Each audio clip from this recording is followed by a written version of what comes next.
2024 के UPSC topper जिनका rank 954 रह चुका है यूपीएससी में, तो हमारे साथ हैं आज लोकेंद्र सर। बहुत सारे लोग बोलते हैं ये कठिन परीक्षा है, इसमें सफल होने का कोई परसेंटेज नहीं है, बहुत 0 पॉइंट समथिंग परसेंटेज में सक्सेसफुल होने का। फिर भी आपने ये मोटिवेशन कैसे बना के रखा कि हाँ मुझे इसमें सफलता मिल ही जाएगी? रिजल्ट पे पहले फोकस मत करो, पहले आप अपना बेस बनाओ, अच्छे से प्रिपेयर करो उस पे, क्योंकि अगर आप कोई तो कर रहा है ना तो वो हर कोई ये तो सोचेगा। 1-2 अटेम्प्ट नहीं होता है तो बच्चे डिप्रेशन एंजाइटी में चले जाते हैं और उसके पेरेंट्स भी कहने की प्रेशर बनाने लगते हैं। आप एक इन्फॉर्मेशन गेन करो अपने बारे में कि मेरी क्या गलतियां हैं, उन पे पहले सोचो, फिर उस पे काम करोगे तो आपको रिवॉर्ड मिलेगा। तो मैं सबसे ज्यादा इसी के ही ज्यादा बताऊंगा, हर कोई यही रखे कि हम अपने काम को अच्छे से करें और फिर अपने ईश्वर पे छोड़ दो, जो होगा बेहतर होगा। इसका ये नहीं है कि भाग्य पे ही सब कुछ छोड़ा जाए। आप अपना कर्म करो, कर्म में कोई कॉम्प्रोमाइज नहीं होना। उसके बाद का जो है, सबसे हिंदी माध्यम के स्टूडेंट के लिए सबसे बड़ी प्रॉब्लम होती है लिखने की। तो मेंस में आपने क्या क्या फॉलो किया जिस वजह से आपको लगा कि हाँ मेरा मेंस क्वालिफाई हो पाया? और 5 पॉइंट इस चीज की रखो कि उसकी चैलेंजेस क्या हो गया या उसकी स्ट्रेंथ क्या है कि इंडिया नाम के इंडियन स्वतंत्र न्यायपालिका ये एक स्ट्रेंथ है कि संवाद को जिंदा रखती।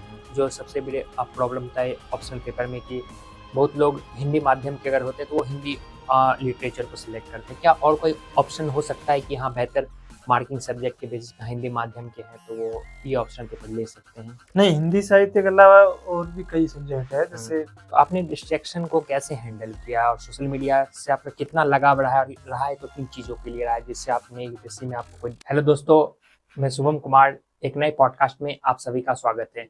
दोस्तों, मैंने इस पॉडकास्ट में कई सारे यूपीएससी टॉपर और जो पोस्टेड रहे यूपीएससी टॉपर उनका मैंने पॉडकास्ट किया है, लेकिन आज के जो पॉडकास्टर हैं, जो हमारे गेस्ट हैं, वो काफ़ी खास हैं क्योंकि ये हिंदी माध्यम के स्टूडेंट के लिए एक प्रेरणा है जो कि हजारों और लाखों युवा जिसकी तैयारी कर रहे हैं उनमें ये एक स्थान पा चुके हैं।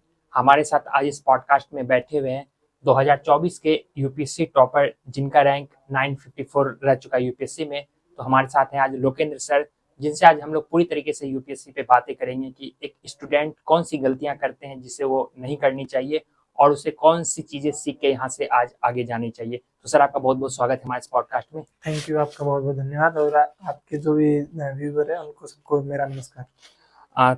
सर, मेरा पहला सवाल है कि आप एक यूपीएससी टॉपर रह चुके हैं 2024 में और इस बार भी इंटरव्यू दिए हैं, तो यूपीएससी की शुरुआत आपकी कहाँ से हुई? आपका ये मोटिवेशन कहाँ से मिला कि हाँ कि मुझे भी तैयारी करनी चाहिए?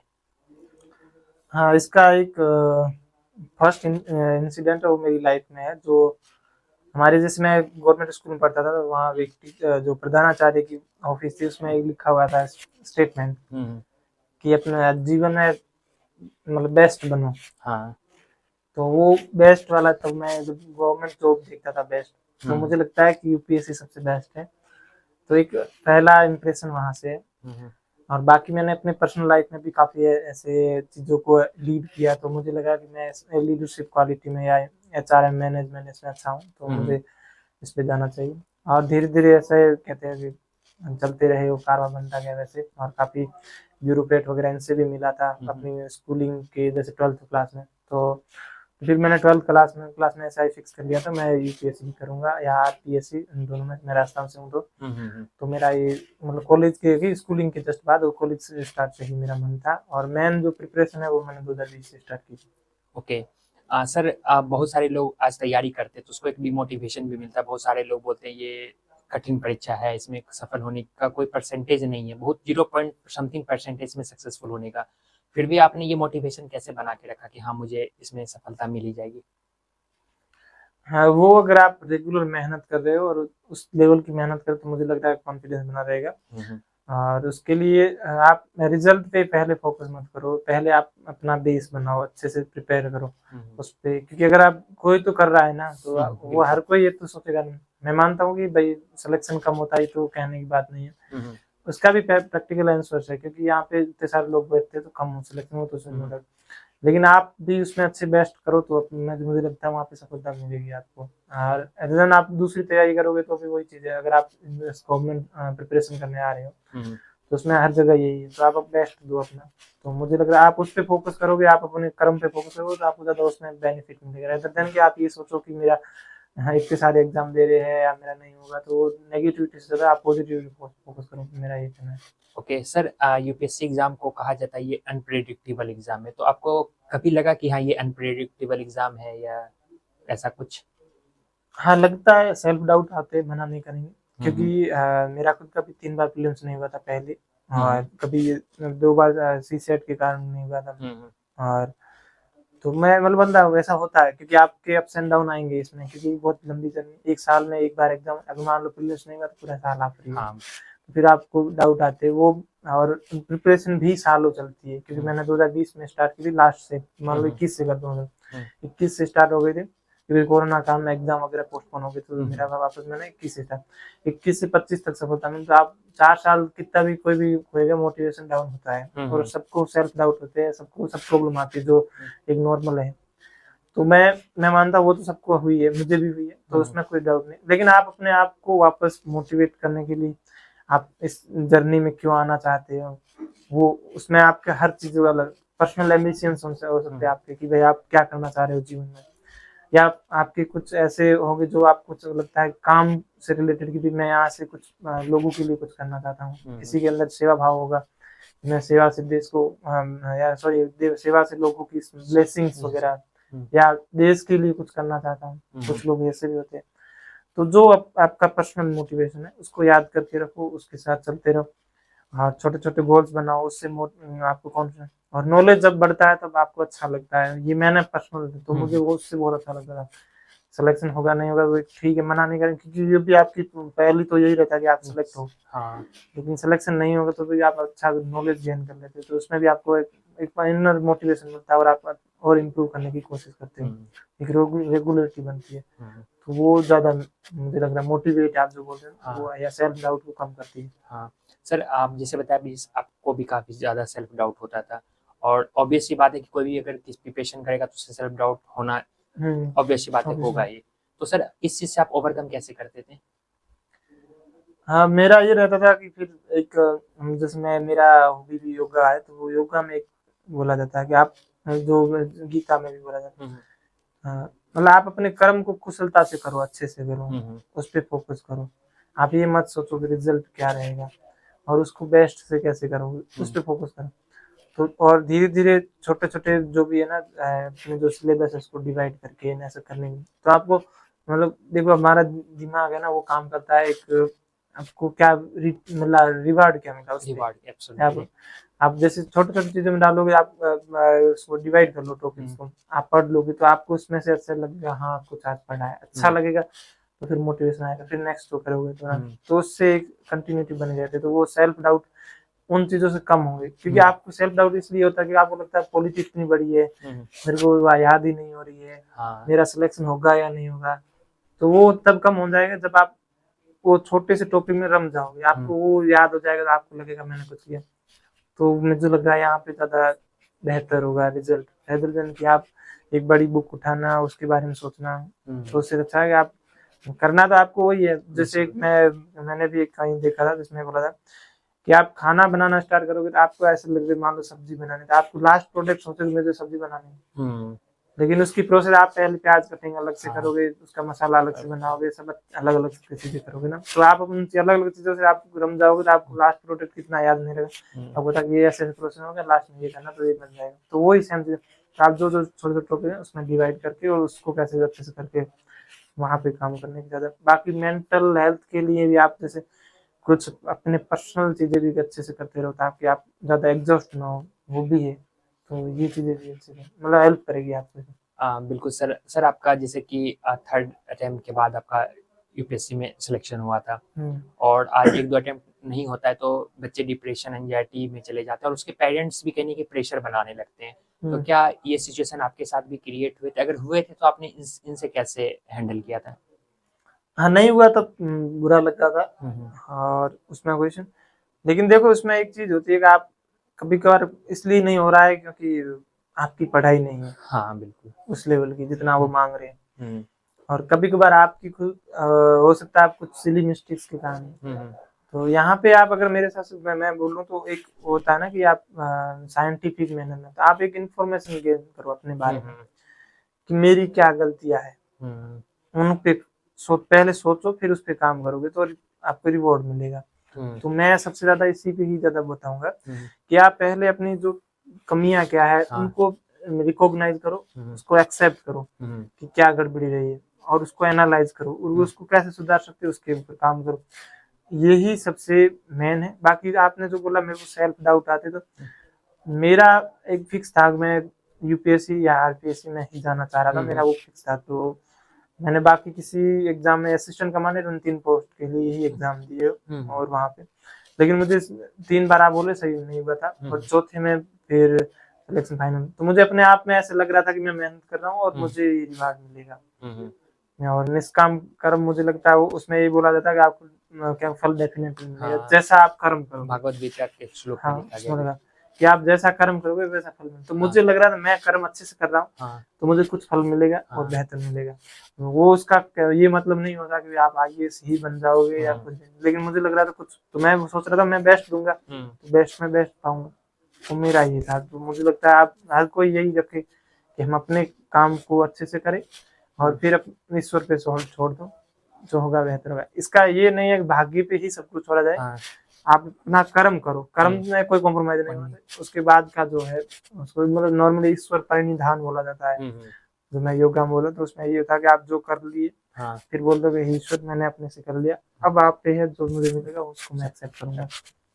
मेरा ये, इसको डिवाइन को सरेंडर करना भी बोलते हैं। हाँ, आप अपने आप को, क्योंकि आपने मैक्सिमम अपना दे दिया, उससे भी आप काफी चीजों में कॉन्फिडेंट भी हो जाते हैं। बिल्कुल सर, कहा जाता है कि जब कोई इंसान सक्सेसफुल होता है तो उसके फैमिली वाले सबसे ज्यादा खुश होते हैं जी। और मैं जब आपके बारे में कुछ पढ़ रहा था तो आपकी मम्मी जी नहीं है अभी प्रेजेंट में और उनका काफी साल पहले डेथ हो गया था। तो सर किसी मोमेंट पे लगता है कि हाँ उनको आप मिस करते हैं या वो रहती तो और खुश होती? हाँ, आप ये कहते हैं ना ह्यूमन टेंडेंसी है आपका, अगर कोई खास रिलेटिव है वो है नहीं तो आपको बुरा लगता है, इसमें कोई डाउट है नहीं। लेकिन ठीक है, जो है उसके लिए क्या कहेंगे। सर अभी हजारों लाखों युवा यूपीएससी की तैयारी करते हैं और सबसे पहला स्टेज प्रीलिम्स होता है और कहा जाता है प्रीलिम्स हिंदी माध्यम के लिए बहुत टफ माना जाता है, खास करके सीसेट। तो इसके लिए मैं जानना चाहूंगा कि आपने किस तरीके से प्लानिंग की और कैसे यूथ को प्रिपरेशन करना चाहिए जो हिंदी माध्यम में उनका प्रीलिम्स बेहतर तरीके से क्वालिफाई हो पाए। हाँ, सीसेट के लिए मैं खुद फेल हुआ हुआ, मुझे इस काम में बताऊं। सीसेट में आप ऐसा करो, पहले मैं अगर होलिस्टिक पूरी स्ट्रेटजी बता देता हूँ इसमें आपको पूरा।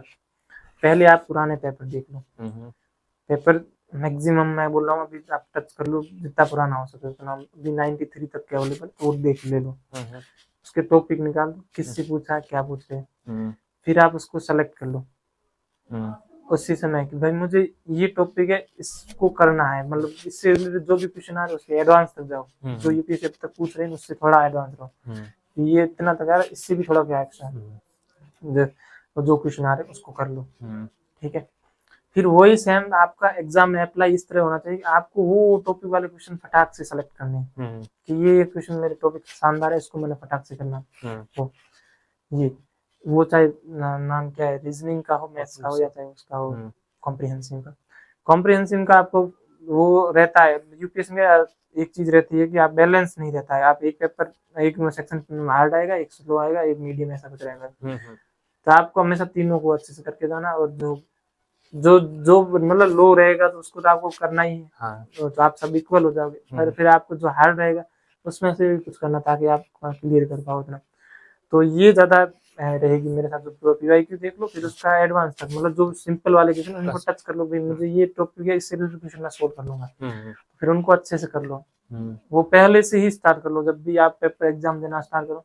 तो कोई कॉलेज वाले स्टूडेंट जो आने वाले टाइम पे, तो वो अभी से सीसेट का अभी से ही प्रिपेयर करें। हाँ, मैं किसी को मतलब कहते हैं ना डिमोटिवेट नहीं, अगर भाई दो जीवन में अगर यहाँ पे सफलता ना मिले तो आप दूसरी जगह भी मैथ्स वगैरह तो तैयार करोगे, तो उसके लिए इम्पोर्टेंट है, तो आप वहाँ पे भी काम लोगे। तो मैथ्स, रीजनिंग और इंग्लिश सब्जेक्ट है, ये मेरे ख्याल मैं अभी भी मुझे जो भी पूछते हैं मैं उनको यही बोलता हूँ, आप इन चीजों पे तीनों पे काम करो, ये आपको बेहतर रिजल्ट ही देगा, मतलब बैक फायर नहीं रहेगा, ये अच्छा है, आपका बेस बनाते हैं। बिल्कुल सर, और मैं देखा हूँ बहुत सारे लोग ये सोचते हैं कि अभी प्रीलिम्स जीएस अच्छे से तैयारी कर लेता हूँ और सीसेट में लास्ट के 2 महीने 3 महीने में प्रैक्टिस करूंगा तो मेरा निकल जाएगा, लेकिन और वही इंसान एग्जाम में सीसेट में जाके फेल करता है। तो कहीं कि ये ब्रॉड मिस्टेक होते हैं। ये सीसेट का मुझे लग रहा है आपको पहले से करो और छोटे छोटे टॉपिक्स में कर लो। मैं ये नहीं बोल रहा हूँ कि आप स्टार्ट में ही 3-3 4-4 घंटे दे दो। आप स्टार्ट में 1 घंटा ही दे दो। हाँ। आप एक छोटे छोटे टॉपिक वो सोल्व करते रहो कि भाई ये टॉपिक है, इनको करते रहो हम्म। और धीरे धीरे अपना टाइम बढ़ाते जाओ। जब प्रीलिम्स पास में आपको लग रहा है कॉन्फिडेंट हो, आप इतना पेपर सोल्व करने में।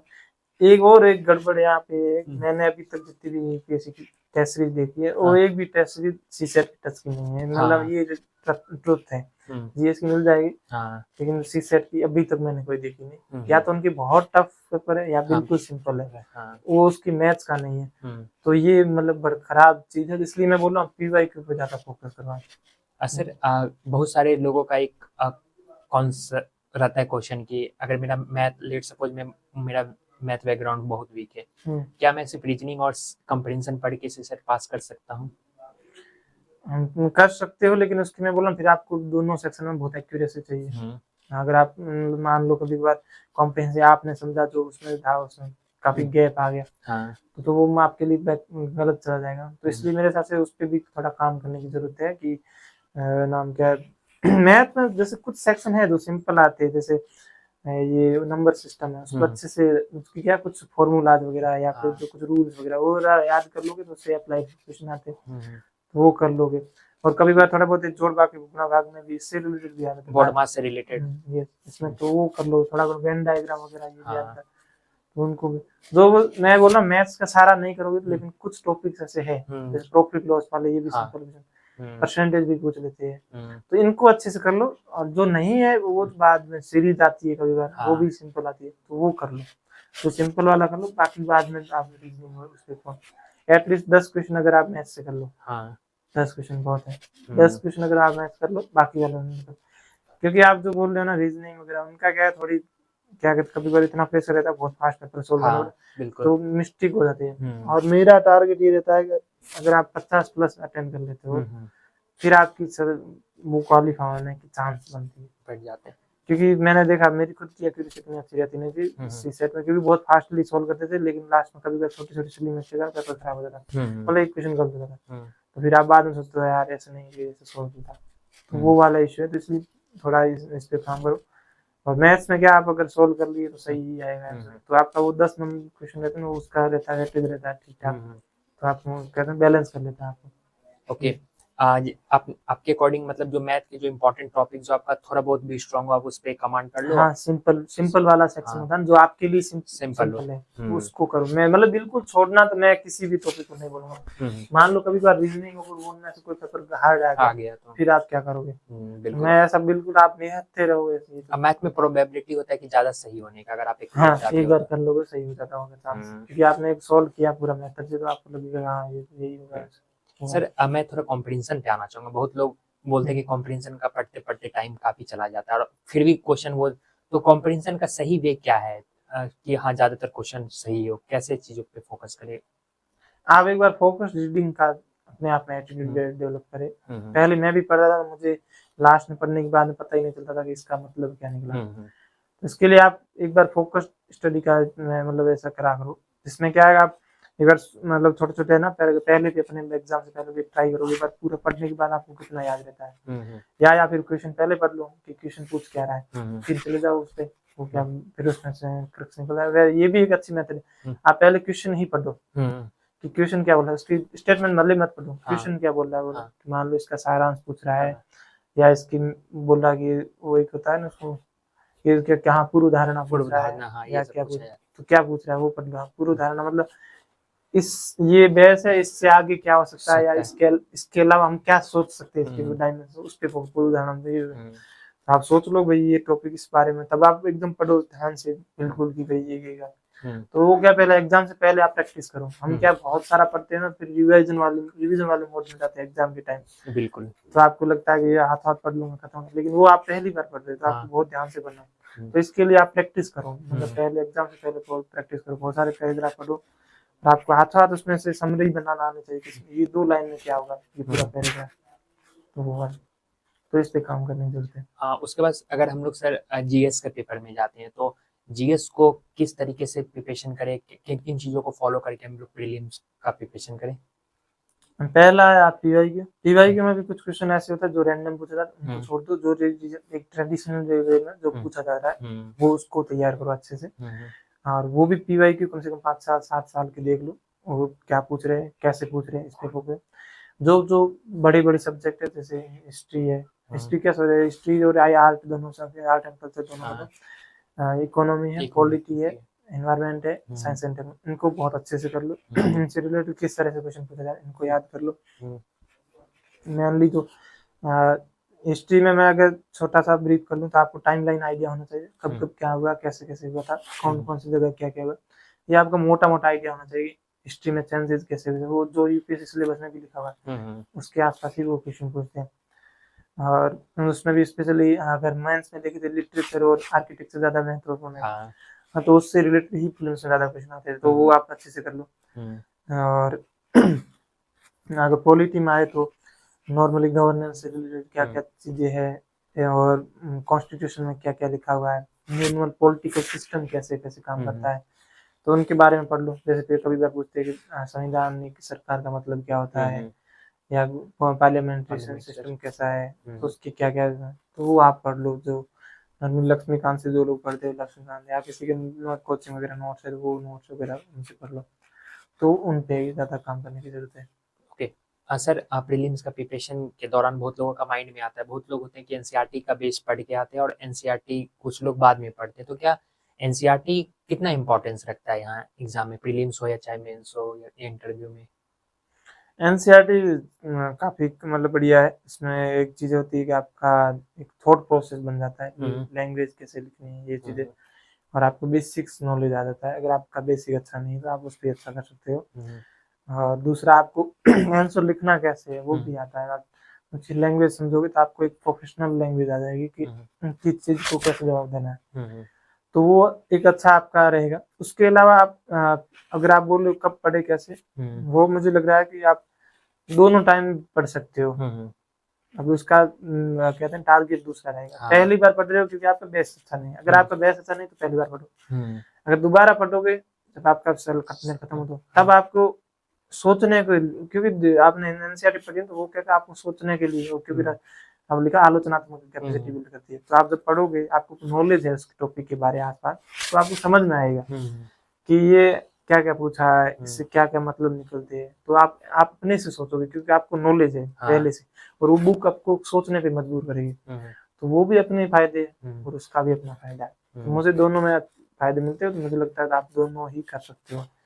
लेकिन दोबारा पढ़ोगे, बाद में पढ़ोगे तो आपको एक फर्स्ट रीडिंग ही, एक बार रीडिंग ही मारनी है, पहले वाले पे आपको काम करना पड़ेगा क्योंकि आपको याद करनी है उसमें क्या लिखा हुआ है, ताकि आपका बेसिक अच्छा हो। ओके, आपको सर क्या लगता है हिंदी माध्यम का स्टूडेंट का कम सिलेक्शन या प्रीलिम्स नहीं निकलने का सबसे बड़ा रीजन क्या लगता है, और उसे कैसे लोग सुधार सकते हैं, जो गलती क्या करते हैं वो मोस्टली सीसेट का रहता है। बहुत सारे लोग फिल्म्स जीएस में अच्छा स्कोर करते हैं लेकिन वो निकलता नहीं है उनसे सीसेट। और अगर सीसेट के अलावा देखा जाए तो मेनली स्कोर में अगर जीएस में देखा जाए तो वो अपना बैलेंस नहीं कर पाते तैयारी में, किस चीज को कैसे करें। जैसे कुछ लोग हैं तो केवल मैंने खुद ने भी पहली बार गलती है कि केवल करंट अफेयर के पीछे पड़े रहते हैं, और कुछ लोग हैं कि वो मतलब वो क्या कहते हैं मेनली, हाँ इसमें रहते हैं, या फिर कुछ लोग जीएस पे ही रहते हैं। जो सीसेट में बाहर जाते तो वो जीएस पे फोकस कर रहे, और नहीं तो जीएस में ही कमाता तो केवल करंट अफेयर। तो आप बैलेंस करो, करंट अफेयर आप इतना ही यूज करो, आपका बेसिक स्टैटिक अच्छा होना चाहिए कि अगर गवर्नेंस के बारे में तो आपको आइडिया होना चाहिए, गवर्नेंस क्या होता है, कैसे काम करता है, वो सब आपको आइडिया होना चाहिए। कॉन्स्टिट्यूशन में भी आपको बड़ा मोटा मोटा आइडिया होना चाहिए उसकी क्या मतलब क्या किसमें क्या क्या लिखा हुआ है, उसके क्या महत्व वगैरह, इससे रिलेटेड आपको होना चाहिए नॉलेज। तो आप उस पर काम करो, और आप अगर स्टैटिक को अच्छे करो फिर आप करंट अफेयर पे शिफ्ट करो। करंट अफेयर को केवल आप अपडेट रहो, क्या हो रहा है, क्यों हो रहा है, और क्यों हो रहा है तब आप अपने वो स्टैटिक से निकालोगे दिमाग में कि इसका स्टैटिक है तो इसका मतलब ये चीज इसलिए ऐसा हो रही है, तो आप उस पर काम करो। आप स्टैटिक को अच्छा करो, उसके लिए जो भी काम की बुक है वही पढ़ो, ज्यादा पढ़ने की जरूरत नहीं है। जितना जरूरत है पीवाईक्यू देखो, पीवाईक्यू कितना पूछ रहे, कितनी डेप्थ है, क्या पूछ रहे, उससे रिलेटेड जितना भी कंटेंट है उसको ही पढ़ो। एक चीज के लिए बाहर अलग अलग चीजें पढ़ने की जरूरत नहीं, वही चीज देखिए तो इसके लिए, और कुछ चीजें नहीं हो रही है इससे तो थोड़ा छोटा छोटा जितना सेक्शन बाहर है उतना बाहर कर लो, उसका शॉर्ट नोट बना के रख लो, फिर वापस रिवाइज कर लो, उतना ही रहो। ये नहीं है कि बहुत सारी चीजों से बहुत सारे पढ़ रहे हो, किसी से क्या पढ़ रहे हो, किसी से क्या पढ़ रहे हो, तो उसमें ना तो आप सही से राह याद कर पाओगे, ना ही सही से रिवाइज कर पाओगे। तो इससे अच्छा है कि आप जितना कम है मतलब, कम का मतलब है एक ही चीज पढ़ो। मान लो जैसे पॉलिटी का आपने संसद पढ़ लिया है, किसी भी वजह से लक्ष्मण से पढ़ लिया, आपको पता है इतना ही है, इससे ज्यादा नहीं। तो उतना ही पढ़ो, ये नहीं है कि फिर इससे भी पढ़ो और किसी और नोट से पढ़ो और नोट से पढ़ो, वो मतलब नहीं है। उतना ही पढ़ो, बस पढ़ लिया, आपको समझ में आएगा, ये है, बस खत्म। जी मेरा फैसला आपके मतलब कि अगर कोई भी लेट सपोज आपने बताया कि संसद पढ़ना है और संसद अगर आपने लक्ष्मीकांत से बेस अच्छा पढ़ लिया तो फिर आप दूसरे जगह दूसरे बुक्स तीसरे बुक्स पे जाने की जरूरत नहीं है। ऐसा नहीं उससे पढ़ लो। अगर मान लो कोई टॉपिक है जिससे कोई क्वेश्चन पुराने में पूछ लिया, बस इतना पढ़ लो कि हाँ ये चीज ऐसी थी और इसमें कुछ चीजें आ गई, मान लो। ये नहीं है कि आप इसकी चीजें ये पढ़ खत्म कर लिए, अब मान लो कि डीडी बसु पढ़ूंगा, वो पढ़ूंगा, नहीं पढ़ना, ये मेरे हिसाब से ज्यादा है नहीं, कॉस्ट बेनिफिट नहीं है, क्योंकि आपका जितना कहते हैं इनपुट दो उससे आउटपुट भी निकलना चाहिए ना। और वही है, आपको बैलेंस बनाना है। सारी बुक्स आपके पास 1 साल है, आप कितना पढ़ सकते हो, आपकी कैपेसिटी कितनी है, उस पर फोकस करो, तो आपको अपने आप आइडिया हो जाएगा मेरी इतनी कैपेसिटी है, मैं इतना ही पढ़ पाऊंगा। जितना आप अच्छे से पढ़ पाओगे उतना ही पढ़ो और उसको अच्छे से याद कर लो। फिर वो कहते हैं ना आधा नॉलेज होता है, फिर वो मत करो तो पूरा अच्छे से कर लो और उससे आपको अच्छा होगा। तो मैं बोला टाइमिंग कितना, उसमें बैलेंस बना के अपना सिलेबस खत्म करो और बीच में आपको टाइम मिल रहा है तो बाकी चीजें करो, वरना आप वहाँ पे फुल स्टॉप लगा, बाकी वाली एक्टिविटी कितना करना वो आपको समझना चाहिए। और उसके साथ आप बैलेंस मैं बोल रहा हूँ वर्ड बहुत मैटर करता है यहाँ पे, कि कौन सी चीज आपको नहीं आ रही है उसके काम करना है, ना कि सभी चीजों को करना ही इस हिसाब से करना है। बिल्कुल सर। और अभी मैं सर रिसेंटली में बिहार में एक जिला है मुंगेर जिसके डीएम है निखिल धन्ना सर, वो 2018 के भी टॉपर रहे हैं। तो मैंने उनसे पूछा था तो उन्होंने आपने जो बात बताई उन्होंने यही बात बताई थी कि यूपीएससी में कितना पढ़ना है वो उससे ज्यादा मैटर करता है कितना नहीं पढ़ना है। तो आपको फाइंड आउट करना पड़ेगा चीजों को, तो जितना जल्दी आप फाइंड आउट कर लोगे उतना जल्दी आप सिलेक्शन हाँ, उसको जल्दी फाइंड आउट करने के लिए आपको पुराने पेपर पढ़ने। हाँ खत्म, मतलब इसका कोई दूसरा है ही नहीं अल्टरनेटिव, आपको पुराने पेपर देखने और जो अपना सिलेबस, इन दोनों को चीजों को बढ़िया से देखने, उसी से आपको पता चलेगा कि क्या छोड़ना है। बिल्कुल। सर अब हम लोग यहाँ पे मेंस में आते हैं, जो सबसे हिंदी माध्यम के स्टूडेंट के लिए सबसे बड़ी प्रॉब्लम होती है लिखने की। तो मेंस में आपने क्या क्या फॉलो किया जिस वजह से आपको लगा कि हाँ मेरा मेंस क्वालिफाई हो पाया?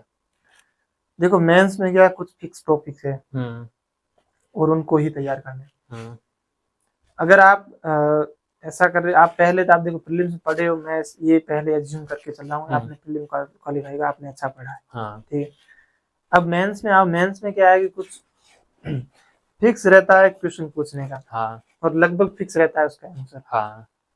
मतलब आपका पूछेंगे वही, बीच वाले स्टेटमेंट्स भले कुछ भी डाल दे, पूछेंगे वही। मान लो आपको पूछा जाए कि ये जैसे संघवाद का, वो ऐसे एग्जांपल डाल देंगे हाल ही में ऐसे ऐसे घटनाएं हो रही है, लेकिन वो पूछ यही रहा है कि संघवाद की चुनौतियां क्या है, संघवाद की स्ट्रेंथ क्या है, और उसको सुधार कैसे सकते हैं, वही पूछेगा और कुछ नहीं पूछना है उसको, पूछना वही है लेकिन डाल देगा कुछ भी। तो आप वही करो तैयार, 5 पॉइंट चुनौतियां क्या है, 5 पॉइंट, वो ऐसे पॉइंट होने चाहिए जो आपको होलिस्टिकली आइडिया, ठीक है। और 5 पॉइंट इस चीज की रखो कि उसकी चैलेंजेस क्या हो गया या उसकी स्ट्रेंथ क्या है कि इंडिया में नाम क्या, इंडिया में स्वतंत्र न्यायपालिका, ये एक स्ट्रेंथ है कि संघवाद को जिंदा रखती है।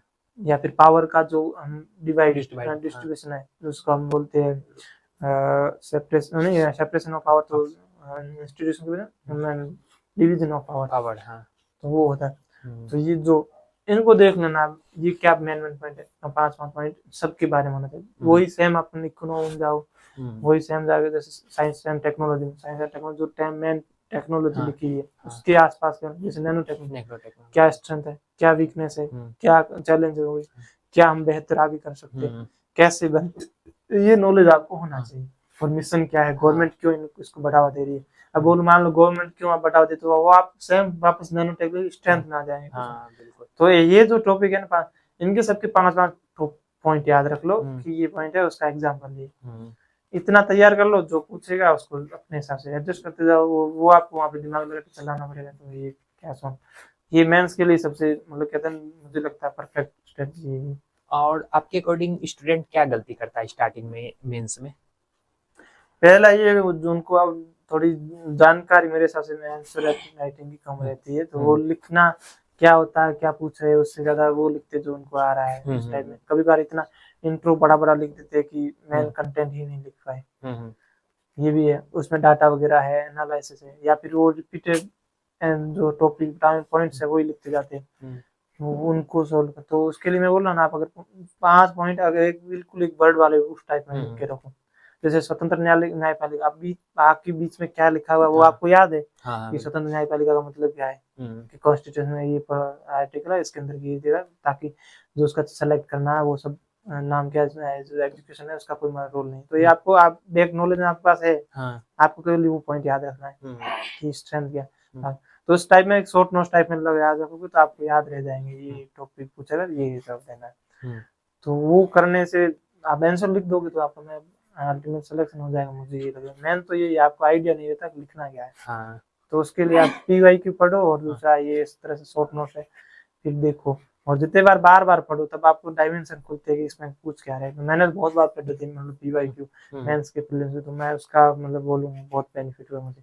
सर यूपीएससी में जो हम मोस्टली स्टूडेंट ये गलती करते हैं कि बहुत सारे को आंसर खुद से लिखने की प्रैक्टिस करते हैं, तो आंसर क्या जो नोट्स क्लास नोट्स मिलते हैं उसके बेसिस पे हमें आंसर कुछ बुलेटिन पॉइंट याद कर फोकस करके लिखना चाहिए, या हमें अगर खुद से भी आंसर बना के लिख रहे हैं तो वो ज़्यादा बेनिफिशियल होता है? देखो आप पहले, मैं बोलूँगा इसके लिए, मैं बोल रहा हूँ पहले आप तो सीधा PYQ देखो, ठीक है, PYQ में पूछ कैसे रहे, बाकी आप रहे कंटेंट में आप देखो, बार बार आप खुद पढ़ोगे तो आपको खुद को भी आइडिया हो जाएगा ये क्या क्वेश्चन डिमांड करता है। कोई भी क्वेश्चन अभी आंसर यहाँ पे परफेक्ट नहीं लिखता है, पहले कोई कोचिंग वाला लिख दे तो भी उसमें भी आप अपने ओर से लिखोगे तो भी वो भी आंसर माना जाएगा, क्योंकि आप मेंस में कुछ भी एनालिसिस पूछा जाता है, हो सकता है आपका पॉइंट भी सही है, तो आप भी कुछ जेन्युइन पॉइंट वो भी लिखो। तो हर पर्सन अपने अपने हिसाब से एक्सपीरियंस करते हैं। वो एक है उपनिषद में बोला मुंडे मुंडे मतीर भी ना, मतलब हर अलग अलग जो व्यक्ति है उनके अलग अलग एक्सपीरियंस है, वो अलग अलग चीजें नॉलेज है। तो उस हिसाब से तो मैं, मेरे हिसाब से तो अगर आप अपने से लिखोगे तो फिक्स है। मैं एक पहला होता है इंट्रो, इंट्रो में आपका वही होता है 3-4 टाइप का डाटा लिखो कि ये है, या उसका एक्सप्लेनेशन कर दो क्या चीज है, या रिसेंट में न्यूज में क्यों रहा है। ये 3 ही मोटे मोटे रहते हैं इंट्रो में लिखना। अब बॉडी में सीधा हो, और ये ज्यादा क्वेश्चन कितने नंबर का है, 15 नंबर का, 3 लाइन से ज्यादा आता है, इंट्रो नहीं होना चाहिए, क्योंकि फिर आपका वही। और अगर छोटा है 10 नंबर वाला तो उसमें तो आप 2 लाइन में खत्म करो, 2 में ये खत्म, या 2 या ज्यादा 2.5 हो जाए, और वो 3 से 4 लाइन से ज्यादा नहीं होना चाहिए। और फिर सीधा बॉडी पार्ट में आ जाओ, वो पूछ क्या रहा है, किसके बारे में पूछ रहा है, चैलेंज पूछ रहा है, वो पहला पॉइंट, और कितना पूछ रहा है। अगर उसके क्वेश्चन में ही लिखा होगा तो मान लो कुछ चीजें ऐसे बोल रहा है कि कुछ समस्या के बारे में बताया, तो आपको समस्या आधा लिखना, आधा उसके आने वाले टाइम में सुझाव क्या आधा उसमें लिखना होगा। ये अंडरस्टूड होने चाहिए दिमाग कि ये क्वेश्चन पूछ ये रहा था, हमें क्या जवाब देना। तो जो उसके टॉपिक है सब टॉपिक में डिवाइड कर दो इतना, फिर उसी के 5-7 पॉइंट उसके, 5-7 पॉइंट उसके, उसी को ही बैलेंस में लिखना कि इतना पूछा है इससे रिलेटेड इतना। तो वो अगर आप अपने से लास्ट में कंक्लूजन भी 2 लाइन में लिखो, वेब फ्रॉड के रूप में लिख दो, या फिर उसकी क्या चुनौती है, उसको सुधार कैसे किया जाए। कभी बार ऐसा मान लो उसी टॉपिक से वो भी आप मान लो क्या कहते हैं इसको, कंक्लूजन भी 3-4 टाइप का ही होता है, ज्यादा कुछ नहीं। या तो आप अच्छे भविष्य में क्या कर सकते हो, या इसका इम्पैक्ट क्या क्या नेगेटिव पड़ सकता है मेनली, और कुछ डाटा लिख के क्या सुधार हो सकता है, वो उस टाइप में ही सुझाव के हिसाब से हो सकता है, या कुछ क्या कहते गंभीर परिणाम के रूप में भी देख सकते हैं कि ऐसा हो सकता है, या एक बैलेंस कुछ स्टैब्लिश करना हो, उस टाइप में 2-3 टाइप के होते सारा उस हिसाब से वो भी लिख दो। ये है, और फॉर्मेट यही रहता है मेनली। और कंटेंट है वो तो वेरी करता है, क्योंकि यूपीएससी में कोई भी क्वेश्चन आंसर आप यहाँ से नॉर्मल ये जो जैसे फैक्चुअल क्वेश्चन होते हैं उसी के अलावा बाकी नहीं मिलेंगे आपको, उससे डिट्टू कॉपी करने, वो आपको वहाँ बनाने पड़ेंगे सारे। तो इसके लिए तो मैं यही बोलूंगा कि आपको कंटेंट वही यूज करना, लेकिन बनाने तो खुद को पड़ेंगे।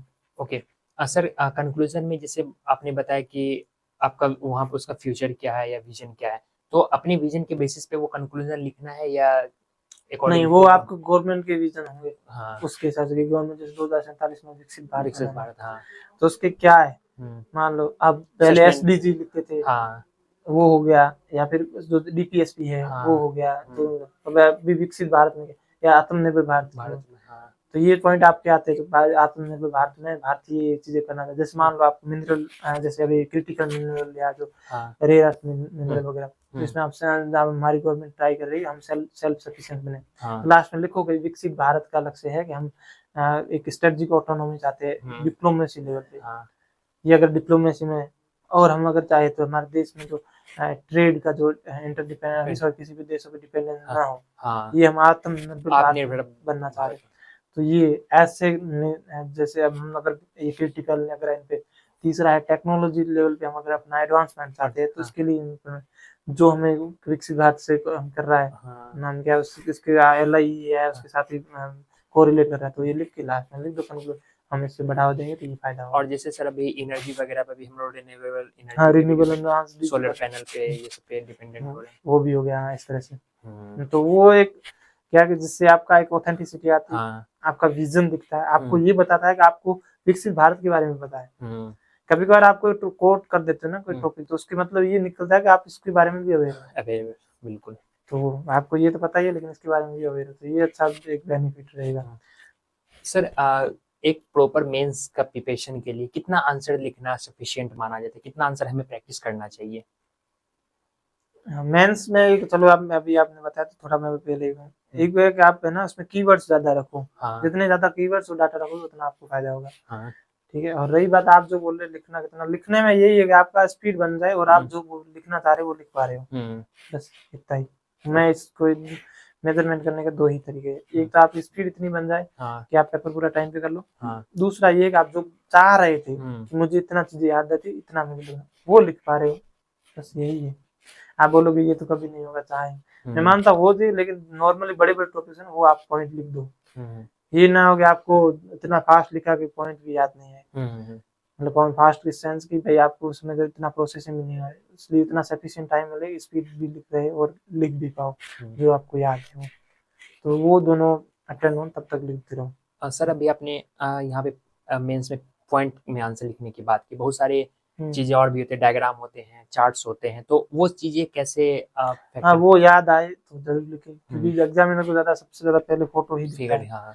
तो अगर आप किसी बनाया हुआ तो वो सबसे ज्यादा हिंट करेगा तो वो साथ उसको नंबर दे देगा। जो वो जितना जल्दी समझ जाएगा आपके आंसर को उतना मार्क्स आप गेन कर सकते हो।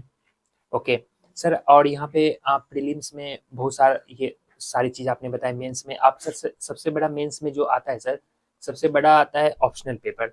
तो ऑप्शनल पेपर के बारे में आपसे थोड़ा जानना चाहूंगा कि ऑप्शनल पेपर को बच्चे डिसाइड कैसे करें? बहुत सारे लोग कंफ्यूज रहते हैं कि मैं कौन से ऑप्शनल पेपर को रखूं। देखो अगर उनके पहले बैकग्राउंड में वो सब्जेक्ट रहे तो आप अपने पहले के एग्जाम में स्कोर कैसा हुआ, और दूसरा मैंने अपना सिलेक्ट किया था, मैंने अपना स्कोर देखा था। पहले मैं हिंदी में मेरे अच्छे मार्क्स आ रहे तो मैंने हिंदी साहित्य लिया मेरे साइंस में। और दूसरा है आपके कंटेंट कौन सा उपलब्ध है। ठीक है, कंटेंट अगर आपको मिल रहा है तो आप उस पर जाओ। तीसरा है आपका इंटरेस्ट भी देख लो। चौथा यूपीएससी में मार्किंग कैसी है वो तो कभी भी किसी पे भी चेंज हो सकती है। तो ये भी कभी का पहले मेजर करते थे लेकिन अभी तो शायद मेरे हिसाब से कर लेते हैं इक्विलाइजेशन या फिर उसको क्या बोला जाता है मुझे भी, नॉर्मलाइजेशन। तो लगभग सबके एक जैसे ही नंबर आते हैं। तो वो क्राइटेरिया पुराना हो गया। तो मुझे लग रहा है अगर आप यही होगा इंटरेस्ट आपका और आपके पहले इसका स्कोरिंग है आपको आपके लिए आपको कितना याद रहता है, आप उसमें कितने अच्छे से कितना लंबा पढ़ सकते हो, ये भी है। तो उस पर ज़्यादा फोकस करो। आप सिलेबस अगर छोटा है टाइम पे हो रहा है तो भी ये भी है अच्छा पॉइंट है। यही है मैन जो कुल मिला के आपको स्मार्ट बनना है, आपको सिलेक्शन लेना है, उस पर फोकस करना है कि आप कम टाइम में ज्यादा चीजें कैसे याद करें, ज्यादा स्कोर कैसे करें, किसका कंटेंट ज्यादा अवेलेबल है ताकि मैं पढ़ के खत्म कर लूँ, आपका इंटरेस्ट किसमें ताकि आप अच्छे से पढ़ पाओ। यही है मैन आपको डिसाइड करना चाहिए, यही टॉपिक है, इस पे ही आप अपना आप एनालिसिस करो। सर और ये मेंस में जो सबसे बड़े प्रॉब्लम होता है ऑप्शनल पेपर में कि बहुत लोग हिंदी माध्यम के अगर होते हैं तो वो हिंदी लिटरेचर को सिलेक्ट करते हैं। क्या और कोई ऑप्शन हो सकता है कि हाँ बेहतर मार्किंग सब्जेक्ट के बेसिस पे हिंदी माध्यम के हैं तो वो ये ऑप्शनल पेपर ले सकते हैं आपके अकॉर्डिंग? नहीं, हिंदी साहित्य के अलावा और भी कई सब्जेक्ट है, जैसे हिस्ट्री भी बहुत सारे लोग ले रहे हैं, ESIR भी ले रहे हैं। मेरे दोस्त भी है कई सेलेक्टेड अभी, और हिस्ट्री में भी कई दोस्त हैं। और जैसे पिछली बार हिंदी से ज़्यादा हिस्ट्री का रहा था रिजल्ट, और कई लोग इन हिस्ट्री के ही थे। तो बहुत लोग सोशियोलॉजी को भी प्रीफर करते हैं। हाँ, सोशियोलॉजी भी ले रहे हैं, इसके अलावा एंथ्रो भी ले रहे हैं कई लोग। एंथ्रोपोलॉजी। और देखो ये मैं बोल रहा हूँ ना, आपका इंटरेस्ट पे डिपेंड करता है, हाँ। आप कैसा है, किस सब्जेक्ट में इंटरेस्ट है। अगर आप हिंदी में है तो हिंदी पढ़ो। हम्म। और फिलोसॉफी वगैरह भी कुछ लोग ले रहे हैं। और ज्योग्राफी का पता नहीं नेगेटिव है, मुझे इसका आइडिया नहीं है कि वो कैसा लिख रहे हैं, कैसे नंबर है, मुझे इसकी जानकारी तो नहीं है, तो मैं नहीं बताऊंगा कि भाई लो या नो। और तो मेन अगर हिंदी है, अगर आपको सही है ठीक है, नहीं बाकी जो भी सब्जेक्ट है आपको सही लग रहा है वो कर लो।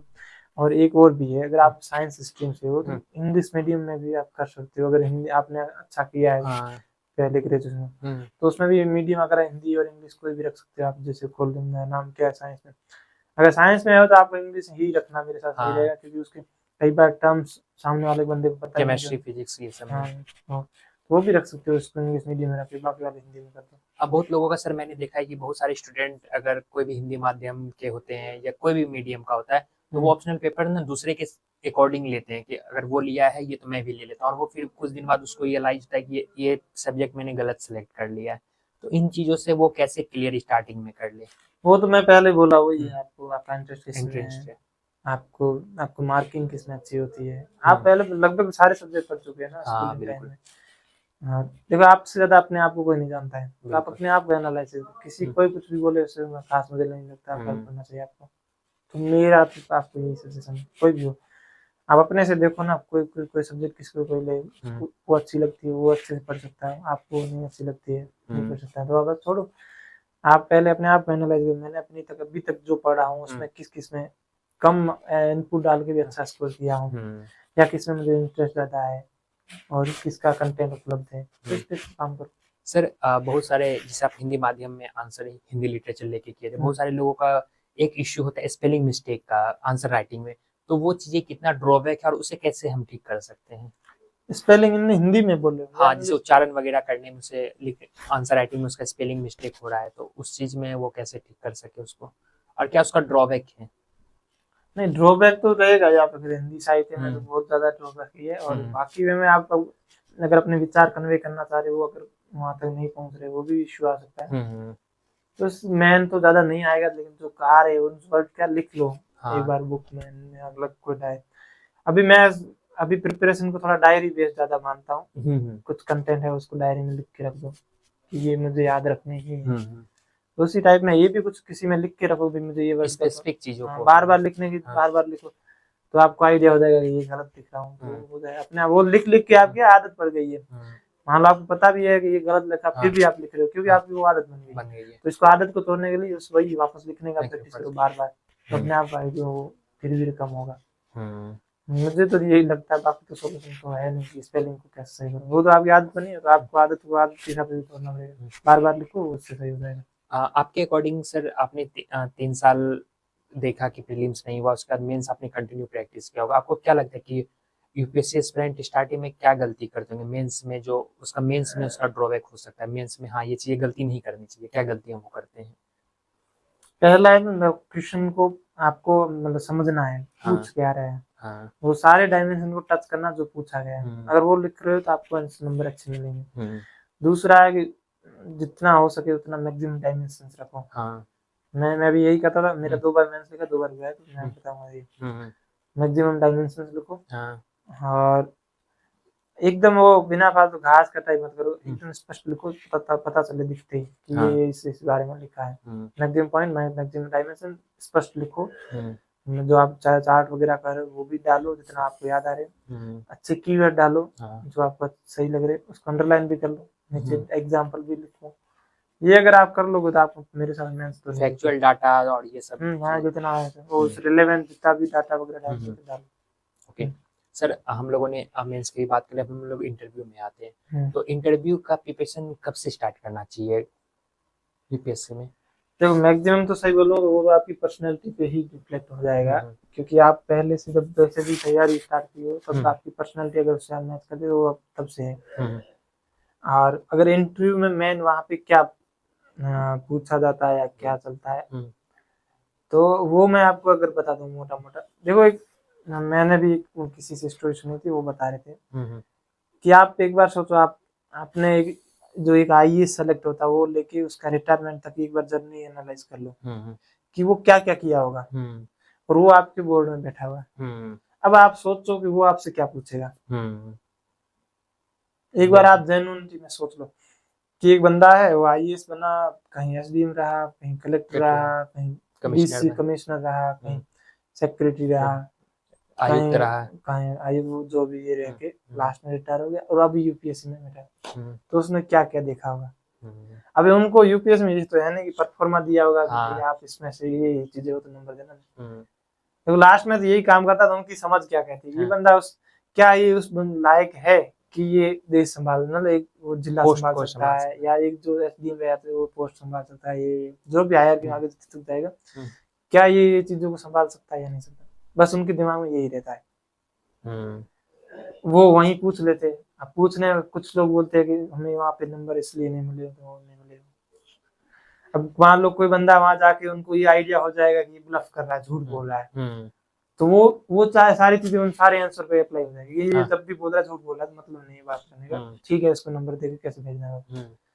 कुछ लोग है कभी कभार ऐसी बात कह लेते हैं जो सही नहीं है, मतलब एक ब्यूरोक्रेसी के लिए आप एक मतलब ऐसे जेन्युइनिटी या फिर जो आपकी रहती है ना कि आपकी एक सीरियसनेस है ही नहीं, वो भी उनको बड़ी लग जाती है कि यार ये क्या मतलब ये कैसे संभालेगा। कभी कभार आप अपनी बात को बदल जाते हो, पहले क्या बोला बाद में, तब भी उनको लगता है कि ये अगर मान लो इस पे दबाव हो जाएगा ये बात चेंज कर देगा।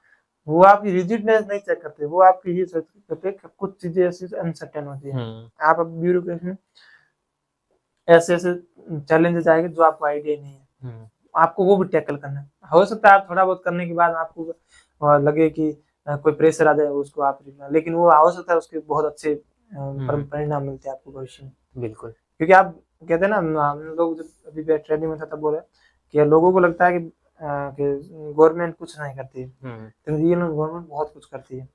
ये जो भी प्राइवेट कंपनियां ना वो किसी एक सेक्टर के बारे में काम करती है और उसको करके खत्म करती है। लेकिन जो ब्यूरोक्रेसी तो आपके कहते हैं ना जन्म से लेके कहते हैं ना फॉर्म से लेके टॉम्ब तक की सब चीजें रखती है, वो सारा संभालती है। तो वो बहुत डिफिकल्ट है। तो वो डिफिकल्टी को कैसे आप मिनिमाइज करके कैसे बढ़िया से मैनेज करके और बैलेंस करके चलते हो, वो आपकी टेंडेंसी वो यूपीएससी में चेक होती है। तो उसमें सीधी बात है, एक तो बात है आप टीम में काम कर सकते हो नहीं, तो वो आपकी हम्बलनेस देखते हैं, आप कितना आप अपने जो टीम में काम कर रहे हो काम कितना करवा सकते हो। कभी बार बोलते हैं ना, जैसे यूपीएससी में मान लो यूपीएससी इंटरव्यू पूछ लिया कि आप वहाँ के डीएम हो और आप क्या करोगे, तो कोई लड़के बोले सर मैं खुद जाऊंगा। वो ये दिखाता है कि आप अपनी टीम पे भरोसा नहीं करते। बिल्कुल, वो हर जगह नहीं बोलना है। हो सकता है कोई बंदा ये ले लेगा, तो आपका ये भी होना चाहिए मैं जहाँ मुझे जाने की जरूरत है मेरी प्रायोरिटी सेट होनी चाहिए, मुझे कहाँ जाना है और वहाँ टीम के साथ जाना है। दूसरा आप कोलैबोरेट करते हो, टीम में कितना काम कर सकते हो, आप सॉल्यूशन कितने देखते हो या आपको प्रॉब्लम ही दिखती है हर चीज में, और कितने आप टेक्नोलॉजी को एडवांसमेंट उस पर भरोसा करते हो।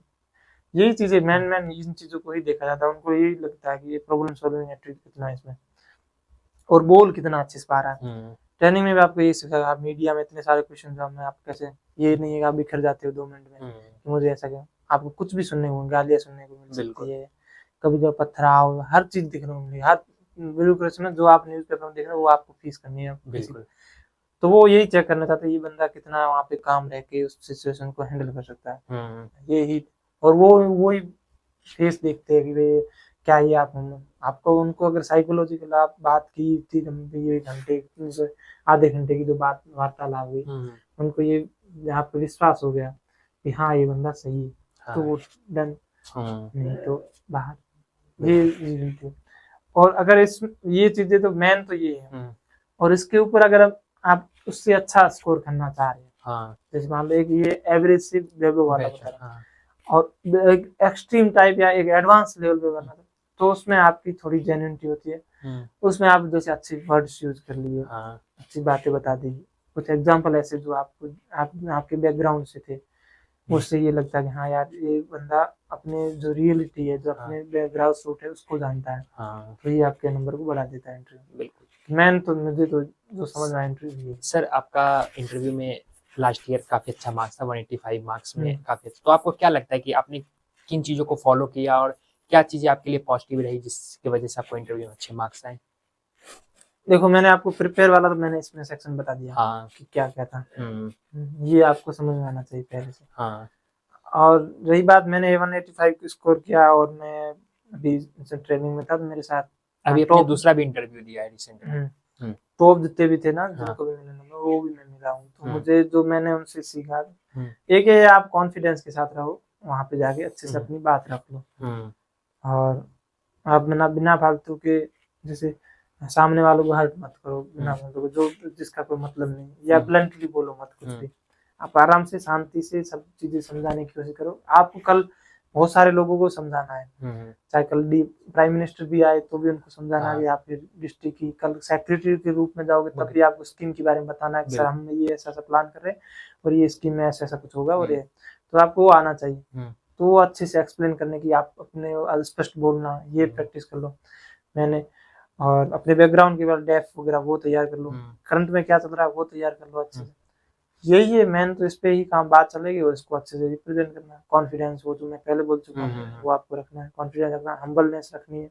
आपको ये रिफ्लेक्ट होना चाहिए कि आप टीम में रह के आप अच्छा काम करोगे, आप हर बंदे को अच्छे से काम करने में सहयोग करोगे, आप काम लोगों से करवा सकते हो। ये आप में वो लीडरशिप क्वालिटी वही।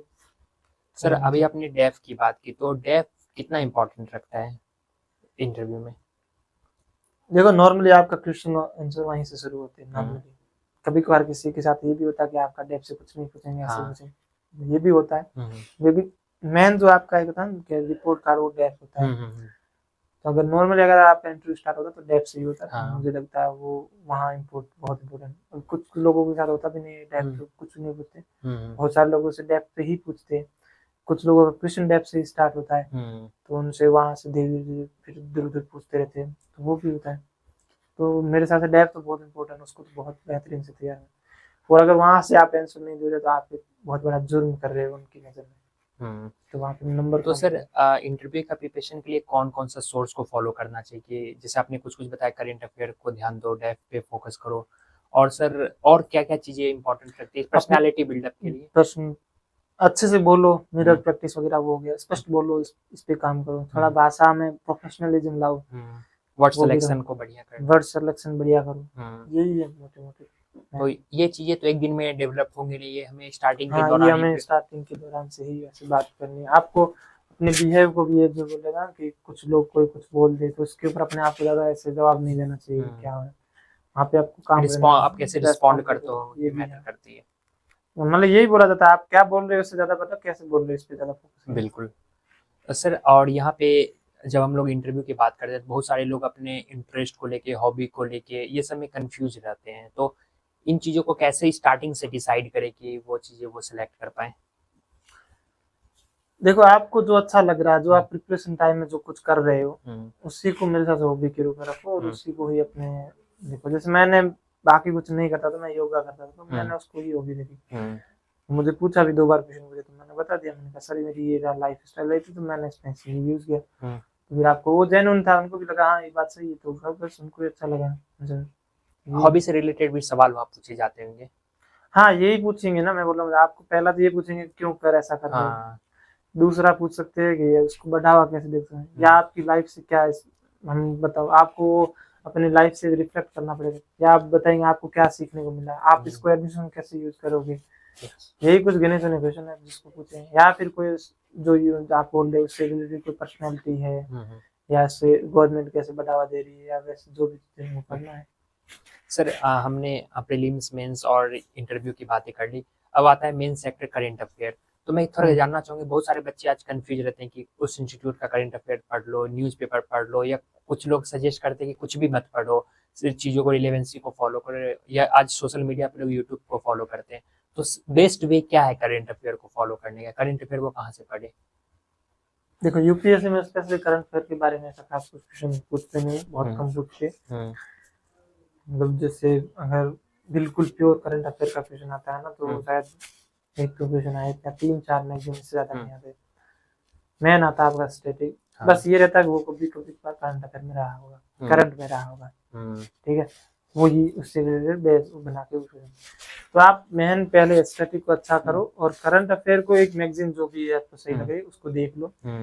और उसमें बहुत ज्यादा इन्फॉर्मेशन तो एनालिसिस होता है। हाँ। जैसे आप विजन का देख लो, किसी का भी, उसमें पहली लाइन लिखी होती हाल ही में इस कारण से ये न्यूज में रहा। हाँ, बिल्कुल। फिर लिखा हुआ तथ्य, फिर उसके आसपास का एनालिसिस, कंटेंट वगैरह। अगर आपका बेस अच्छा नहीं है तो आपको पढ़ने की जरूरत पड़ेगी, तो आप उसको पढ़ लो। तो उस हिसाब से एक भले पढ़ लो, नाम क्या मैगजीन, तो वो सही रहेगा। बाकी में आप अगर पहले से करंट अफेयर सॉरी अपना बेसिक अच्छा है तो फिर करंट अफेयर तो केवल इन्फॉर्मेशन ही याद रखने की, आप ही आप सर कौन सा सोर्स फॉलो करते थे? मैंने स्टार्टिंग में विजन का ही पढ़ा था, और उसके बाद में 2 साल से अभी कोई मैगजीन शायद मैंने पढ़ी नहीं है, केवल कोई कंपाइलेशन देख लेता था कि इसमें अभी ये है। बाकी रेगुलर वाली मंथली वो मैंने 2 साल हो गए अभी मैंने देखा। सर अभी उसके बाद आता है एसे, तो एसे को कैसे वो प्रिपेयर करे बेटर तरीके से, जो कि वो एक मार्किंग सब्जेक्ट भी होता है एसे? ऐसे के लिए देखो एक ऐसे मेरे सबसे एक तो होता है एनालिटिकल, आपकी अप्रोच क्या वो, आपकी क्रिएटिविटी कैसी है वो, इन सबको मेरे साथ एग्जामिन करता है। तो और मेन ये रहता है कि आप जो टॉपिक पूछा जा रहा है उसके आसपास कितना लिख पा रहे हैं। तो ऐसे में मैं मेरा जो अप्रोच रहता है, मैं वही क्वेश्चन मार्क वाले क्वेश्चन है ना, जैसे वर्ड्स क्या, कैसे, क्यों, कब, इसको कैसे सुधारा जा सकता है, क्या बीच में चैलेंजेस आ रहे हैं, इनसे रिलेटेड ही डायमेंशन बनाता उसको कैसे, तो वो बना लो आप पहले से, ये टॉपिक है, इससे रिलेटेड क्या क्या हो सकता है वो सोचो। फिर उसके पूरा जो भी किसी का कोटेशन वगैरह ये याद कर लो, स्टार्ट किसी से वो 4-5 टाइप है उस पर कर लो। तो ये बार बार प्रैक्टिस करो, इससे मतलब क्या कहते हैं होता जाएगा अच्छा सा। फिर आप मैक्सिमम डायमेंशन टच करते रहो, क्या होगा, क्या है, क्या से शुरू कर लो कि भाई ये जो पूछा जा रहा है इसका क्या मतलब है, वो उसको एक्सप्लेन कर दो किसी कोटेशन से या किसी स्टोरी वगैरह से, वो हो गया इंट्रो। फिर उसके बाद में उसको कैसे, क्यों हो सकता है, क्यों से फिर उसकी तो कनेक्ट कर लो, क्यों होगा, फिर कैसे में 2-3 डायमेंशन दे दो कि ये के बाद कैसे सही है ऐसा। अगर उसके खिलाफ में आपको पास कोई आर्गुमेंट वो भी लिख दो कि हाँ। फिर उसमें सुधार हो गया या उसमें प्रॉब्लम हो गई, चैलेंजेस हो गए, ये सब अलग अलग डायमेंशन है। चैलेंजेस में भी आपको लग रहा है एक स्पेसिफिक चीज बात करी तो उसके बारे में बता दो कि ये चैलेंज कैसे सुधारा जा सकता है। तो वो ऐसी बात लिख के अल्टीमेट वो रहना चाहिए उस टॉपिक के आसपास, ज्यादा घूमना नहीं है उधर उधर, आपको टॉपिक के आसपास लिखते जाओ और धारा से शब्द खत्म होते पूरा हो जाएगा। और सर एक मोस्ट जो मार्किंग सब्जेक्ट होता है वो 4th पेपर हमारा है मेंस में, जीएस का, इथिक्स का। तो इथिक्स को सर कब प्रिपेयर कर लेना चाहिए कि हाँ इथिक्स, और उसके में कितना टाइम हमें देना चाहिए? इथिक्स में जैसे मेनली आप जो भी उसमें टॉपिक्स लिखे वो अच्छे से पढ़ लो, किस पे उसमें जैसे लिखा फैमिली का क्या रोल है, या मतलब वो लोअर कैरेक्टर बिल्डिंग में किसका, तो आपको आइडिया होना चाहिए उसमें विद एग्जांपल। बाकी जो फिलोसॉफिकल जितने भी थॉट्स हैं उनको अच्छे से पढ़ लो, जो बड़े बड़े लोग हैं लीडर्स वगैरह उनके जो भी बुक में मिल रहे हैं, जो कभी बार करंट अफेयर में या जो न्यूज में रह उन व्यक्तियों को भी लिख दो, तो वो उनकी जो फिलोसॉफी थी, उनके कहने का मतलब क्या था। जैसे मैं महात्मा गांधी जी के बारे में बोला, सर्वधर्म समभाव हो गया, या फिर लोक संग्रह का सिद्धांत है, नाम क्या गीता का, श्रीमद् भगवत गीता का, और थिंकर्स वगैरह का, जो थिंकर्स का भी कुछ लोग जैसे दीनदयाल उपाध्याय जी का है, इनका है एकात्म मानववाद, उनका क्या मतलब है एकात्म मानववाद, बिल्कुल ये हो गया, अंत्योदय हो गया, सर्वोदय हो गया, ये सब जो कहते हैं की टर्म है, इनको याद कर लो, इनके मतलब समझ लो, फिर जो यूपीएससी में क्वेश्चन आते हैं उनके साथ इनको लिखते जाओ, रिलेवेंट करके फॉलो कर। सर हमने तीनों चीजों को फॉलो किया। यूपीएससी का अगर कोई कहा जाता है कि कभी भी हम लोग प्रीलिम्स का तैयारी पहले नहीं, हम कहा जाता है मेंस की ही तैयारी में यूपीएससी में होती है। तो बहुत लोग क्या करते हैं, सोचते हैं मैं पहले प्रीलिम्स को पूरा प्रिपेयर कर लूं, उसके बाद मेंस जब प्रीलिम्स हो जाएगा फिर मेंस का मैं सोचूंगा बाद में। तो इसका सही यूपीएससी का अगर हम प्रिपरेशन का एक रोड मैप देखें तो क्या होना चाहिए? देखो कोई लोग बोलते हैं, वो मुझे इसका पता नहीं कभी कभार ऐसा लगता है कि बात गलत बोल रहे हैं। देखो बात बताऊं सही, मैंने आपको पहले क्या बोला था कि आप मेंस देने जा रहे हैं, इसलिए मैं पहले ही सोच लेता हूँ कि आपने प्रीलिम्स में अच्छा स्कोर किया है। हाँ, ठीक है। हाँ। देखो अब जैसे मैं आपको पहले बोला था मेंस में आंसर लिख रहे हो, कौन से डायमेंशन टच करने हैं, उसमें क्या लिखोगे। और आपको मैंने इससे पहले ये भी बोला था कि आप जैसे मान लो स्वतंत्र न्यायपालिका, बोला, तो उसको आपको आर्टिकल कौन सा है हम्म, और वो क्या मतलब स्वतंत्र न्यायपालिका में कैसे प्रोसीजर क्या है, ये हाँ, सब चीजें आपने पढ़ी है तभी तो आप उसके बारे में लिख रहे हो, एब्सोल्युटली, स्वतंत्र न्यायपालिका। बिल्कुल, तो मुझे इससे ज्यादा कुछ कहने की जरूरत नहीं, क्योंकि आपको पहले तैयार होना चाहिए, आपका प्री तैयार है तभी आप मेंस में कोई चीजों को लिखोगे, हाँ, आपको ये लगेगा कि ये इस चीज में ये रेलेवेंस है। हम्म, तो प्री मेंस अलग अलग तो कुछ नहीं होता है, मुझे तो ये लगता है। बाकी जो मेंस में ये होता है कि आपको एनालिसिस करना पड़ता है, इसके फायदे नुकसान क्या है, वो ही थोड़ा एक्स्ट्रा, बाकी इन्फॉर्मेशन तो वही सेम ही होगी। हाँ, बिल्कुल, तो मुझे तो ये लगता है एक माइंड सेट, थोड़ा सा माइंड सेट चेंज हो जाता है और थोड़ा सा एनालिसिस बढ़ जाता है। इससे ज्यादा प्रीलिम्स और मेंस में मुझे फर्क नहीं लगा कुछ भी। यूपीएससी में लोग मिस्टेक क्या करते हैं मोस्टली स्टार्टिंग में, जो आपको लगता है कि हाँ वो उसे नहीं करनी चाहिए? एक अगर आइडियल चीजें देखें तो पहले इनको पीवाईक्यू और नाम क्या है सिलेबस अच्छे से देखना चाहिए हाँ, पूरा तरीके से, और उसके अलावा फिर बाद में किताब वगैरह सेलेक्ट करें। हाँ, तो उनको इतना आइडिया होना चाहिए ये नोट्स इतना ही पढ़ना है, इससे ज्यादा बाहर कुछ आता नहीं और उतना ही मुझे पढ़ के खत्म करना है, पहले वो खत्म कर लो।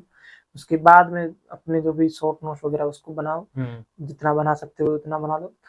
फिर अपना जो भी जो इम्पोर्टेंट डाटा फैक्ट्स है, जो रेगुलरली क्वेश्चन पूछा जाता है, जैसे फीमेल्स के बारे में पूछा जाता है, माल न्यूट्रिशन हो गया, एजुकेशन हो गया, हेल्थ हो गया, ये सब चीजों इनके बारे में पूछा जाता है।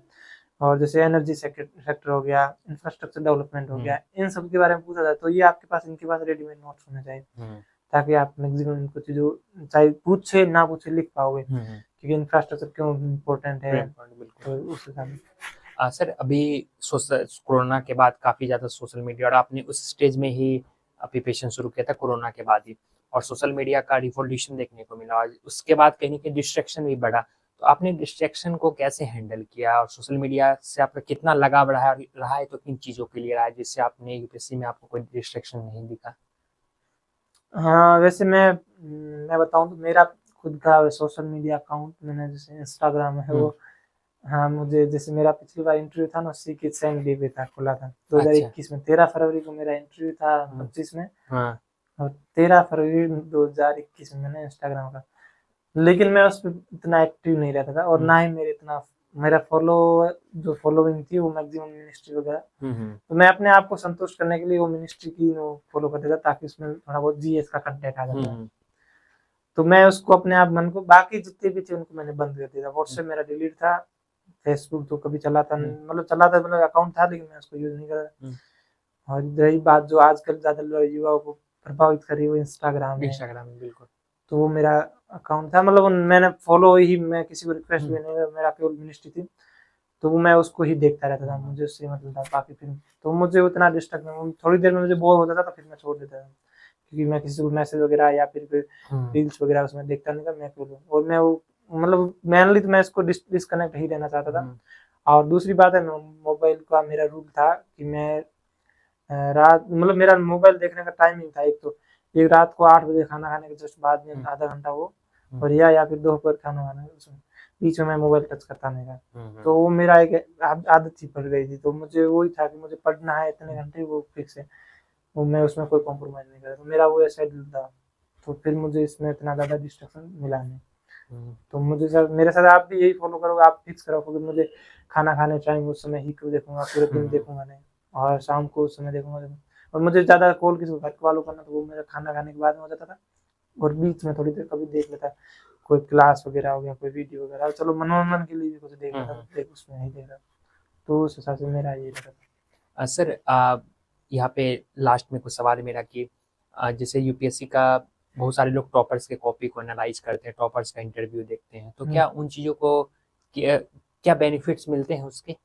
बरोबर मिलते हैं आपको, मतलब आंसर का आइडिया भी होता है कि मैंने भी देखे कई टॉपर्स के नोट्स भी थे, उनको भी मैंने अपने नोट्स में ऐड किया, तो बेनिफिट है। आप जहाँ पे भी चूक मिला वो देख लो आगे। मतलब मैं बोला एक चीज के लिए बार बार चीजों को पढ़ने से खास अच्छा नहीं है, किसी अलग अलग चीज, इससे अच्छा आप एक बार नोट्स बना दो, उसको अच्छे से रख लो, वही होगा।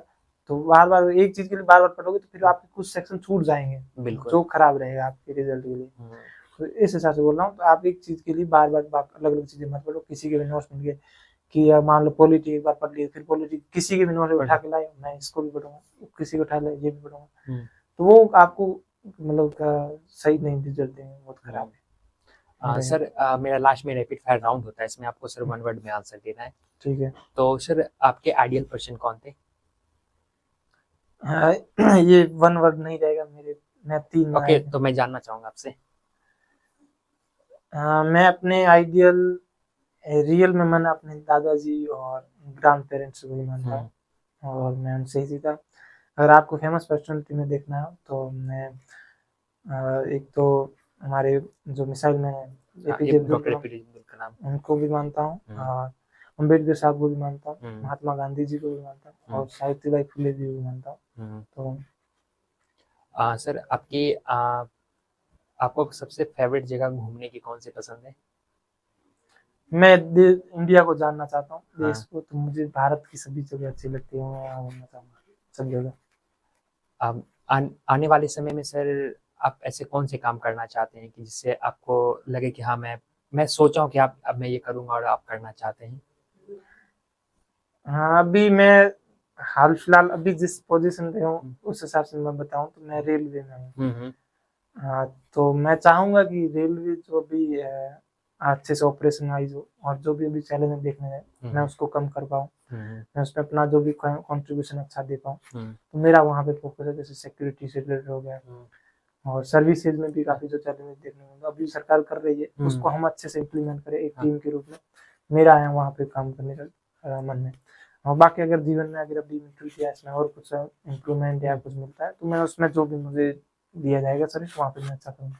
सर अभी आपने इंटरव्यू दिया है तो आप कितने रैंक तक चाहते हैं कि हाँ आपको यूपीएससी में उतना रैंक आपको मिलना चाहिए या मिल जाए?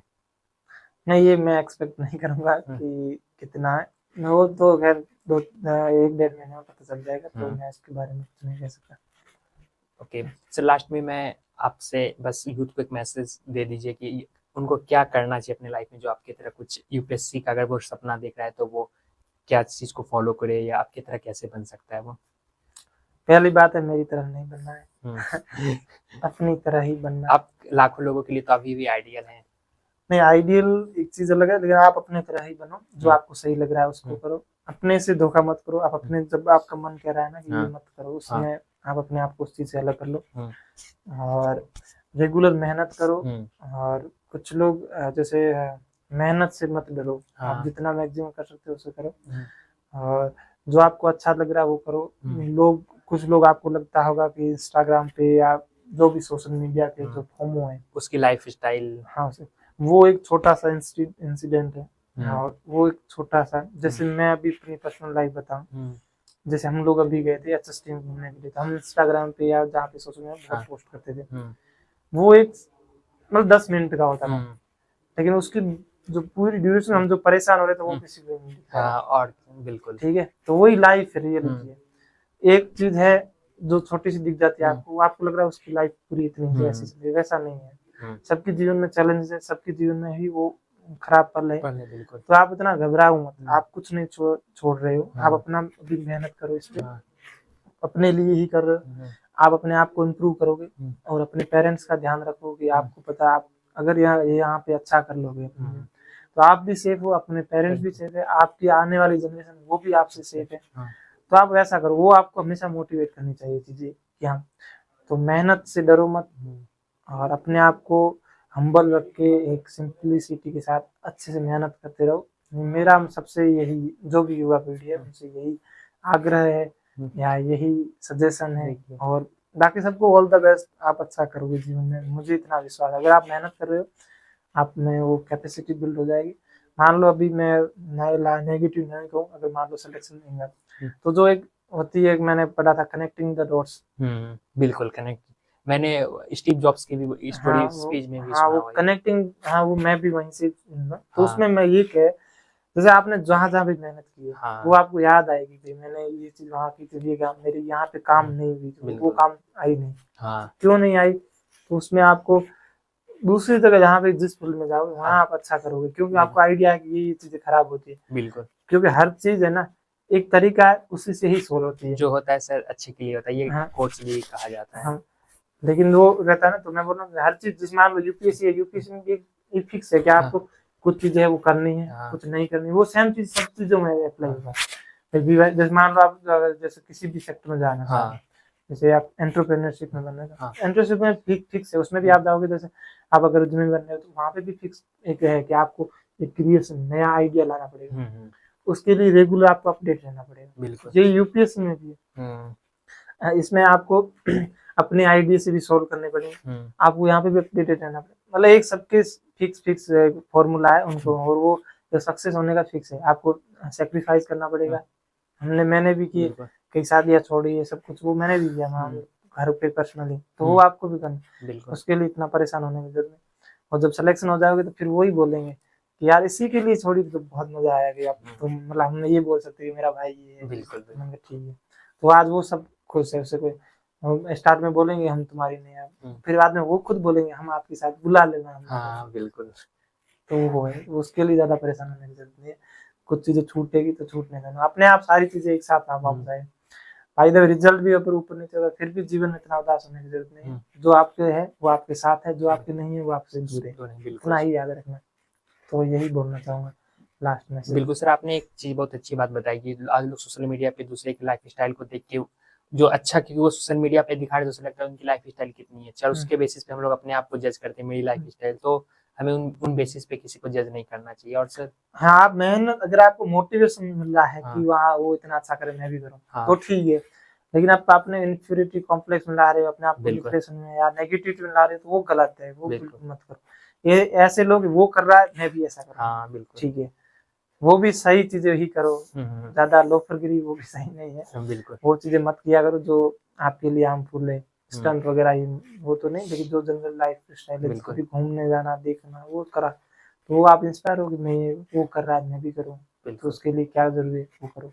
बिल्कुल सर। और दूसरी बात आपने बताई सर, आपका अभी रिसेंटली में इंटरव्यू दिया, और सर मुझे पूरा विश्वास है आपका सिलेक्शन जरूर और IAS या IPS के पोस्ट पे होंगे, और सर आप फिर से आप इंटरव्यू में मैं आपको सर बुलाऊंगा उस पोस्ट के बाद, और मैं विश करता हूँ कि आप सर जरूर आइए इस पॉडकास्ट में और सिलेक्शन लीजिए। Thank you sir.